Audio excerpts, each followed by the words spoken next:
रतनगढ़ के राजा पृथ्वी सिंह एक दिन जंगल में एक गधा ले आते हैं और उसे शाही गधा घोषित कर देते हैं, जिसके बाद उसकी खातिरदारी राजा की तरह होने लगती है। जरा ठाट तो देखो इसके, ऐसा लग रहा है जैसे ये राजकुमार है। जब से ये गधा यहाँ आया है तब से हमारी इज्जत ही खत्म हो गई है। अरे भाई, इसे गधा मत बोलो, चतुर गधा बोलो, चतुर गधा। जब से ये यहाँ आया है तब से हमें कोई पूछता ही नहीं। इसे हरी घास और फल खाने को मिलते हैं और हमें ये सूखी घास। हम सैनिकों के साथ युद्ध में जाते हैं और ये सारा दिन यहीं बंधा ढेंचू ढेंचू करता रहता है, फिर भी सारी खातिरदारी इसी की होती है और हमें कोई पूछता ही नहीं। क्या जिंदगी है तुम जानवरों की, बस दिन भर खाओ और हिनहिनाते रहो। पूछ हिला के एक मैं हूं जो दिन भर काम काम काम, जीना हराम। क्या हुआ, क्या परेशानी है? कोई परेशानी नहीं महाराज। हमारे प्यासे चतुर को कोई परेशानी नहीं होनी चाहिए, उसका पूरा ख्याल रख रहे हो ना? जी महाराज, मैं पूरा दिन इसी को हवा करता रहता हूँ। इस राजा को देखो, इसे सिर्फ गधे की फिक्र है, इसके लिए तो हम जैसे यहाँ हैं ही नहीं। अच्छा होता हम भी गधे होते। ये सब मेरी किस्मत का कमाल है। तभी तो गधा होकर भी तेरी खातिरदारी इंसानों की तरह होती है। मिल आए उस गधे से, मिल गई आपको तसल्ली। उसके सिवा तो आपको किसी की फिक्र ही नहीं है। जब से वो आया है तब से पता नहीं आपको क्या हो गया है। वो गधा नहीं है, उसका नाम चतुर है। अब हम राज दरबार जा रहे हैं।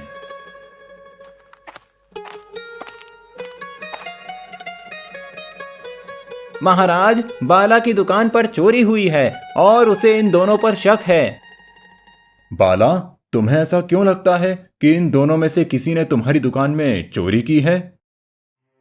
महाराज, जब चोर चोरी करके भाग रहा था तब मैंने उसे देखा। उसने सफेद धोती और पीला कुर्ता पहना हुआ था। मैंने दर्जी से पता किया तो उसने बताया कि रामा और भोला ने ही उसकी दुकान से सफेद धोती और पीला कुर्ता खरीदा है, जिस वजह से मुझे इन दोनों पर शक है।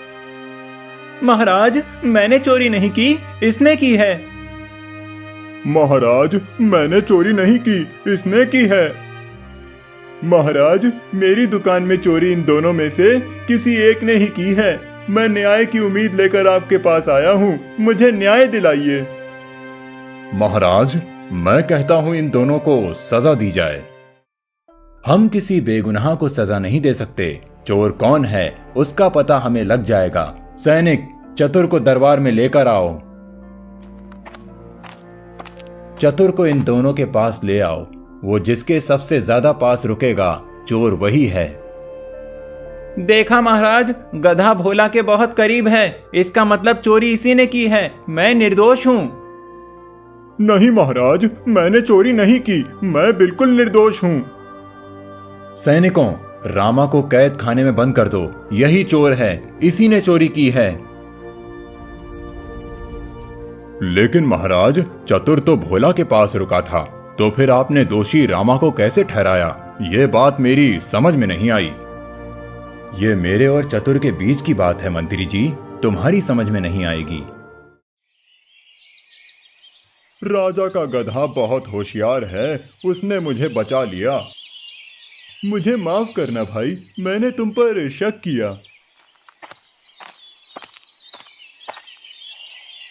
2 किलो गुड़ और 10 किलो चने देना भाई। इतने सारे चने ले जा रहे हो? लगता है तुम्हारे बहुत सारे घोड़े हैं। नहीं नहीं भाई, मुझ गरीब के पास घोड़े कहाँ से आएंगे? मैं तो राजा का नौकर हूँ। ये गुड़ और चने राजा के चतुर गधे के लिए ले जा रहा हूँ। वही चतुर गधा जिसने मेरी जान बचाई थी। मैंने सुना है राजा को वो गधा जंगल में मिला था। हाँ, एक दिन महाराज जंगल गए थे और ना जाने कहां से उन्हें वो गधा मिल गया और मेरे गले पड़ गया। ऐसा ना कहो भाई, वो गधा बहुत चतुर है।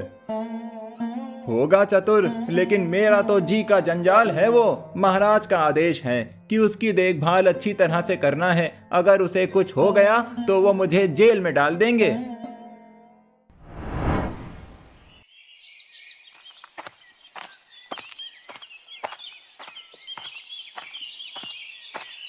महाराज, पड़ोसी राज्य के राजा रतन सिंह आपसे मिलने आए हैं। ठीक है, उनका अच्छे से आदर सत्कार करना। हम अभी आते हैं।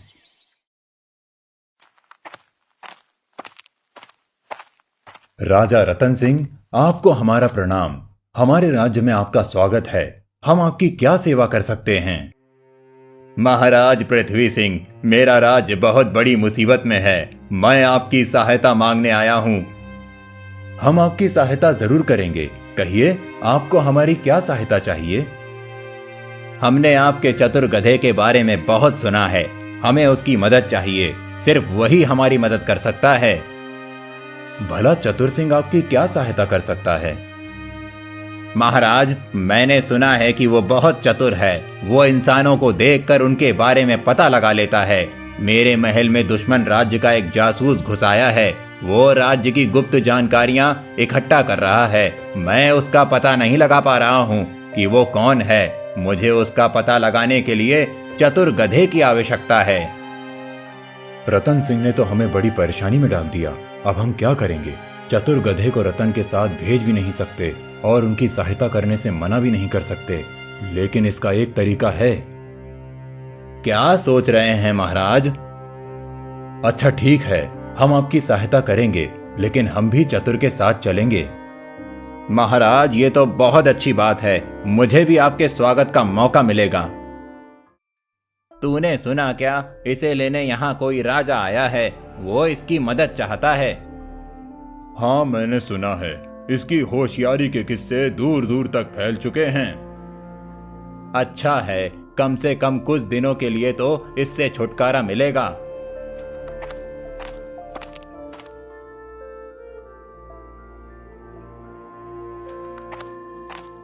मुझे कहाँ ले जा रहा है? अच्छा है, ले जाओ दोनों को। अब दोनों के हिस्से का खाना मैं खाऊंगा। हम क्या करें? अगर चतुर रतन सिंह के राज्य पहुंच गया तो हमारी पोल खुल जाएगी। अगर ऐसा हुआ तो सब हम पर हंसेंगे और फिर हम पर कोई भी भरोसा नहीं करेगा। एक तरीका है जिससे हम आने वाली परेशानी से बच सकते हैं। चतुर सिंह तो रस्सी छुड़ाकर भाग गया। अब क्या करें? जल्दी उसके पीछे चलो। चतुर, कहाँ है तू? इधर आ। महाराज पृथ्वी सिंह जी, आप चतुर को इन घनी झाड़ियों के बीच ढूंढिए। मैं उधर नदी के पास देखता हूँ।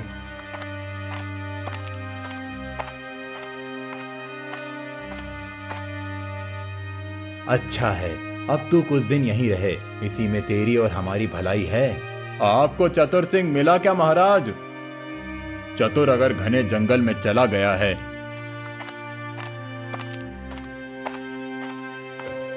तो बहुत बड़ी समस्या हो गई है। अब हम उसे कैसे ढूंढेंगे?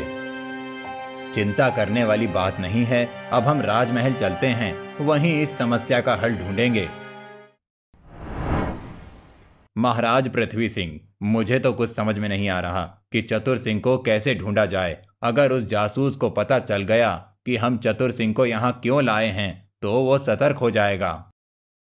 बात तो बिल्कुल सही है, लेकिन इस समस्या का हल तो ढूंढना ही होगा। मेरे दिमाग में एक तरकीब आई है। वो क्या है? सैनिकों, इधर आओ। ये हमारे मित्र पृथ्वी सिंह हैं। ये हमसे मदद मांगने आए हैं। इन्हें अपने राज्य में किसी कार्य के लिए बहुत सारे मेहनती गधों की आवश्यकता है। इसीलिए तुम जाओ और राज्य के जंगलों में जितने भी गधे हैं उन सबको पकड़कर ले आओ। ध्यान रहे, जंगल में एक भी गधा नहीं बचना चाहिए, नहीं तो तुम्हें इसकी कड़ी सजा मिलेगी। तो ये आपकी तरकीब है? इसी तरकीब से चतुर मिलेगा। इतने बड़े और घने जंगल में कहाँ ढूंढेंगे गधे? सुबह से ढूंढ रहे हैं, अभी तो शाम भी हो गई है, लेकिन अभी तक एक भी गधा नहीं मिला। ना जाने किस मूर्ख ने उन्हें यह कहा कि हमारे राज्य के जंगलों में बहुत सारे गधे हैं। गधे तो नहीं लेकिन शेर जरूर हैं, वो भी खूंखार और खतरनाक। कहीं ऐसा ना हो कि हम गधे को तो ना ढूंढ पाएं लेकिन शेर हमें ढूंढ ले। लगता है शेर यहीं आसपास है, चल अब वापस लौट चलते हैं। तूने राजा जी की बात नहीं सुनी थी क्या? उन्होंने कहा था कि जंगल के सभी गधों को पकड़ना है, एक भी गधा बचना नहीं चाहिए। और अब तक हमें एक भी गधा नहीं मिला। अगर हम खाली हाथ वापस गए तो राजा जी गुस्सा होंगे और हमें सजा देंगे। लगता है आज की रात हमें यहीं जंगल में ही रुकना पड़ेगा। ना जाने सैनिकों को चतुर मिला होगा या नहीं, हमें उसकी बहुत चिंता हो रही है। जरा धीरे बोलिए महाराज पृथ्वी सिंह, इस समय दीवारों के भी कान हैं, कहीं वो जासूस हमारी बात ना सुन ले। आप चिंता ना करिए, हमारे सैनिक उन्हें ढूंढ लेंगे। अब आप आराम करिए। आज का दिन तो जैसे तैसे निकल गया, बस कल का दिन और निकल जाए, फिर हम यहाँ से चले जाएंगे। हमें पता है चतुर कहाँ है, जाते हुए उसे भी साथ ले जाएंगे। उसे आम बहुत पसंद हैं और हम जानते हैं कि वो हमें उसी पेड़ के नीचे आम खाता हुआ मिलेगा जिस पेड़ के नीचे आज आम खा रहा था। बस वो सैनिक के हाथ ना लग जाए, नहीं तो हम बहुत बड़ी मुसीबत में फंस जाएंगे। ये खिड़की में कौन बैठा है? लगता है वही जासूस है, अभी पकड़ता हूं उसे। आज तो हमारी किस्मत चमक गई। वो देख, पूरे जंगल के गधे इकट्ठे होकर पानी पी रहे हैं। चल जल्दी से इन्हें पकड़ते हैं और राजा जी के पास वापस चलते हैं। आपकी खातिरदारी में कोई कमी नहीं थी राजा रतन सिंह, लेकिन हम आपसे कुछ कहना चाहते हैं। लेकिन उससे पहले आप हमारे राज्य का शाही शरबत पीजिए। महाराज के लिए शरबत लाया जाए। अरे ये क्या, इस नौकर ने तो वही जूते पहने हुए हैं जो रात में मैंने खिड़की पर देखे थे। तो यही है वो जासूस जो यहाँ नौकर बनकर रह रहा है और जिसे पकड़ने के लिए राजा रतन सिंह ने हमसे सहायता मांगी थी। लेकिन इसके बारे में रतन सिंह को कैसे बताऊं?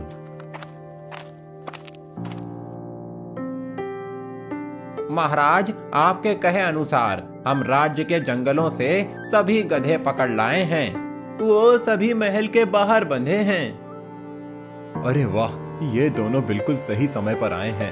अब रतन सिंह को दिखाऊंगा चतुर की चतुराई। चलिए महाराज, आपको जिन गधों की जरूरत है उन्हें छांट लीजिए।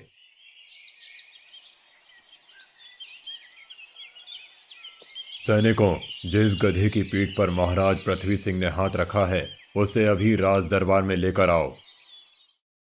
महाराज, हम आपके सैनिकों और नौकरों के काम से बहुत प्रसन्न हैं। हम उन्हें इनाम में अपने राज्य के स्वादिष्ट फल देना चाहते हैं।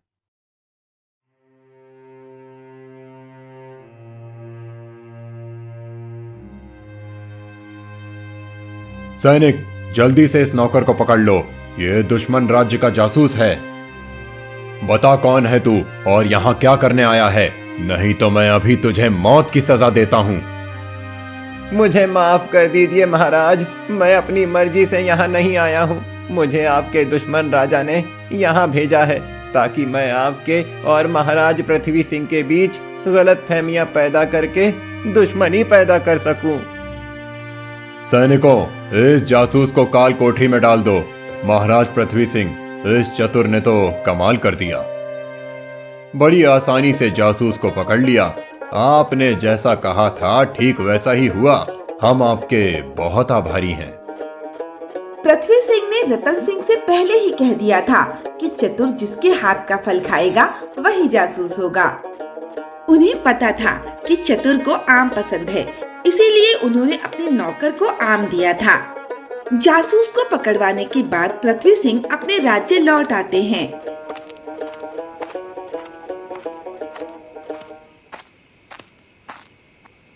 गुरुजी, आप यहाँ क्या कर रहे हैं? अब तुम्हारे सर से मुसीबत टल चुकी है तो मैं अपना चतुर गधा वापस लेने आया हूँ। वो बहुत ही ज्ञानी साधु थे जो भविष्य देख सकते थे। उन्हें पता चल गया था कि पृथ्वी सिंह के राज्य पर मुसीबत आने वाली है और उसी से बचाने के लिए उन्होंने पृथ्वी को अपना चतुर गधा दे दिया था। वो गधा चतुर नहीं था, बल्कि उसका नाम चतुर था। नाम चतुर होने की वजह से चारों तरफ ये बात फैल गई कि पृथ्वी सिंह के पास एक गधा है जो चतुर है।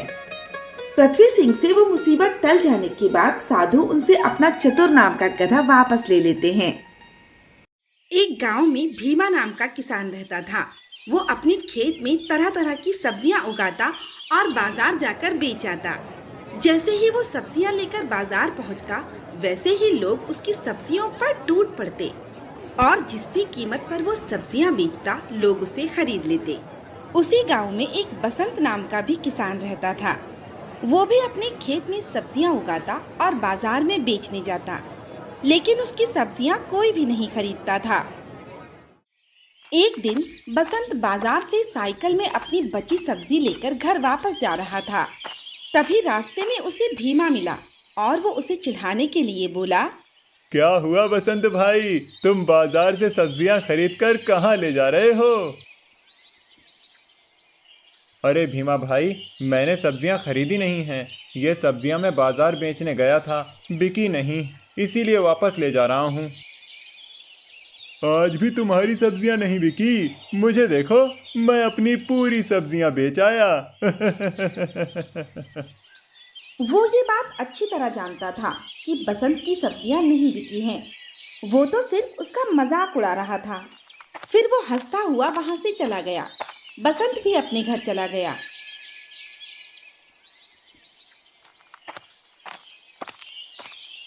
आज भी आपकी सब्जी नहीं बिकी?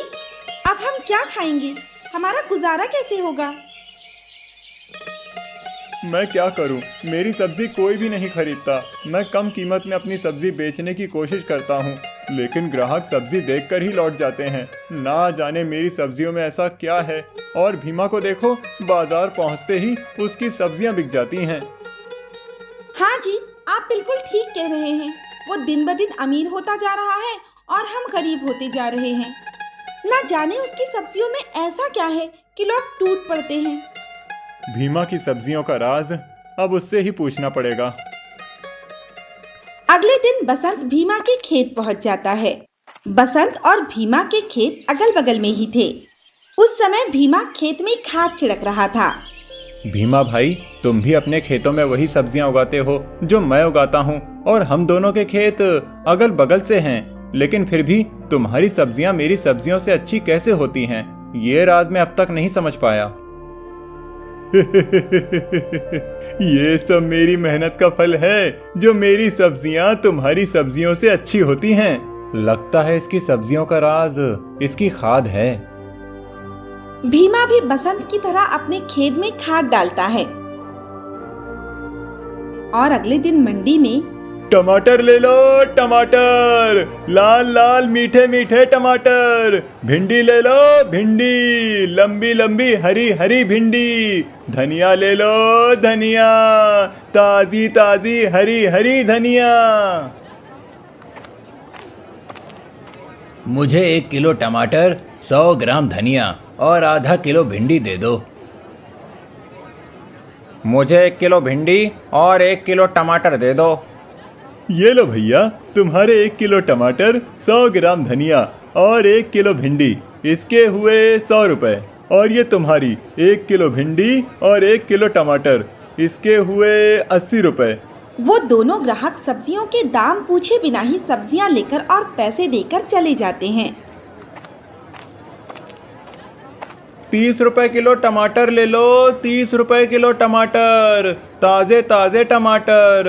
20 रुपए किलो भिंडी, 20 रुपए किलो भिंडी, ताजी ताजी भिंडी। क्या हुआ बसंत भाई, तुम्हारी सब्जियां नहीं बिक रही क्या?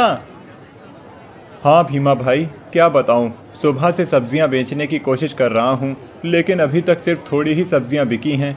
लगता है आज भी मुझे बाकी की सब्जियां अपनी गाय को ही खिलानी पड़ेंगी। लगता तो ऐसा ही है। मेरी तो पूरी सब्जियां बिक गई। अब मैं घर जा रहा हूँ, आराम से सोऊंगा। भीमा अपने घर चला जाता है और बसंत सब्जियां बेचने की कोशिश करने लगता है। तभी उसके पास धन्नू और सुखी आते हैं। भाई, वो सब्जी वाला कहाँ गया जो तुम्हारे बगल में बैठा सब्जी बेच रहा था? क्यों, क्या हुआ भाई? भाई उसने हम दोनों को बेवकूफ बना दिया, अपनी सड़ी और बासी सब्जियों को रंग कर हमें बेच दिया। नहीं भाई, जरूर तुमने किसी और से सब्जियां खरीदी होंगी। जिसके बारे में तुम बात कर रहे हो उसे मैं अच्छी तरह से जानता हूँ, वो ऐसा कभी नहीं कर सकता। हम दोनों को कोई गलतफहमी नहीं हुई, ये सब्जियां हमने उसी से खरीदी हैं। ये देखो, ये सब्जियां रंगी हुई हैं। ये देखो, सब्जियों से रंग अलग हो गया। ऐसा कैसे हो सकता है? इसका मतलब भीमा अपनी खराब सब्जियों को रंग लगाकर बेचता है और लोगों को ठगता है। जिसने तुम्हें ये खराब सब्जियां बेचकर तुम्हें ठगा है, मैं उसे अच्छी तरह से जानता हूँ और ये भी जानता हूँ कि वो तुम्हारी बात नहीं मानेगा और तुम्हें झूठा कहेगा। उसकी सच्चाई सबके सामने लाने और उसे सबक सिखाने की मेरे पास एक तरकीब है। तुम दोनों मेरे साथ सरपंच जी के पास चलो, वो हमारी मदद करेंगे। बसंत उन दोनों को गांव के सरपंच के पास ले जाता है। वो दोनों सरपंच से पूरी बात बताते हैं कि भीमा ने कैसे उन्हें खराब सब्जियां बेचकर ठगा है। मैं जानता हूं कि भीमा की सब्जियां बसंत से ज्यादा बिकती हैं, इसीलिए वो उससे चिढ़ता है और उसे बदनाम करने के लिए ऐसा कर रहा है। भीमा कभी भी लोगों को नहीं ठग सकता। सरपंच जी, आप हमारी बात तो सुनिए। मुझे कुछ नहीं सुनना, अब तुम तीनों जाओ यहाँ से। वो तीनों वहाँ से चले जाते हैं। सरपंच जी ने तो हमारी बात मानी ही नहीं। अब हम क्या करें? अगर भीमा की सच्चाई सबके सामने ना लाई गई तो वो ऐसे ही लोगों को धोखा देता रहेगा और उन्हें ठगता रहेगा। सबसे पहले हमें ये पता लगाना होगा कि वो सब्जियों को कहाँ और कब रंगता है। ये पता लगाने के लिए कि भीमा कहाँ और कब सब्जियों को रंगता है, बसंत, धन्नू और सुखी उसका पीछा करने का फैसला करते हैं। और फिर वे तीनों रात में भीमा के घर के बाहर पहरा देने लगते हैं। घने अंधेरे में भीमा घर से बाहर निकलता है और अपने खेत की तरफ जाने लगता है। वो तीनों भी उसके पीछे पीछे चल देते हैं और देखते हैं कि भीमा खेत में से सब्जियां तोड़ता है और अच्छी अच्छी सब्जियां अलग छांट देता है और सड़ी और खराब सब्जियों को अंधेरे का फायदा उठाकर और 2 बाल्टियों में लाल और हरा रंग घोलकर फिर लाल रंग में टमाटर और हरे रंग में भिंडी और धनिया रंग देता है। अब पता चला कि भीमा की सब्जियां मेरी सब्जियों से अच्छी कैसे होती थी। अब इसकी पोल सरपंच जी के सामने खोलता हूँ। अगले दिन मंडी में, भाई मुझे 1 किलो टमाटर, 1 किलो भिंडी और धनिया दे दो। मुझे भी वही सब्जी दे दो जो इस भाई ने ली है। ये लो भाई। धन्नू और सुखी को भीमा से सब्जी खरीदते हुए सरपंच जी देख रहे थे। अगली रात जब भीमा फिर से खराब सब्जियां रंग रहा था, तब उसे वैसा करते सरपंच जी पकड़ लेते हैं। सरपंच जी के साथ बसंत, धन्नू और सुखी भी थे। अरे सरपंच जी, आप यहाँ क्या कर रहे हैं? मैं तुम्हें रंगे हाथों पकड़ने आया हूँ। पहले जब मुझे इन तीनों ने तुम्हारी करतूत के बारे में बताया तब मुझे इनकी बातों पर भरोसा नहीं हुआ था, लेकिन जब कल मैंने अपनी आंखों से तुम्हें सब्जी बेचते हुए देखा और उन्हें धोया तो मुझे पता चला कि तुम खराब सब्जियों को रंग कर बेचते हो। अब मैं जान गया हूँ कि तुम धोखेबाज हो। ना सिर्फ तुमने धन्नू और सुखी को धोखा दिया है बल्कि बसंत को भी ठगा है और उन लोगों को भी जो तुमसे सब्जियां खरीदते थे। आज के बाद से तुम इस गांव की मंडी में कभी भी सब्जी नहीं बेचोगे। लोगों को धोखा देने की सजा धोखेबाज भीमा को मिल गई थी। उस दिन के बाद उसने गांव की मंडी में सब्जी नहीं बेची और इस वजह से लोग बसंत से सब्जियां खरीदने लगे और वो और उसका परिवार खुशी खुशी रहने लगे।